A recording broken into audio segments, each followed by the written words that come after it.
திருடா திருடிங்கிறது ஒரு proper commercial ஃபிலிமில் அந்த மன்மதராசா பாட்டு வந்து அது ஒலிக்காத இடமே இல்லை. அந்தளவுக்கு அது ஒரு ரொம்ப ரொம்ப ஒரு பாப்புலர் நம்பர் ஆச்சு. அதுக்கப்புறம் ஒரு 2-3 வருஷம் கழித்து புதுப்பேட்டைன்னு ஒரு படம் வந்தது.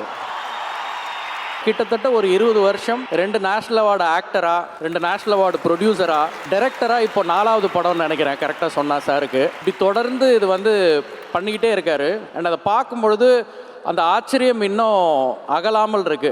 அண்ட் இன்னைக்கு தனுஷ் சார் வந்து ஒரு நேம், ஒரு ஆக்டர், ஒரு ஸ்டார் அப்படிங்கிறதெல்லாம் தாண்டி இந்த போஸ்டர் அடிக்கடி காட்டுறாங்க.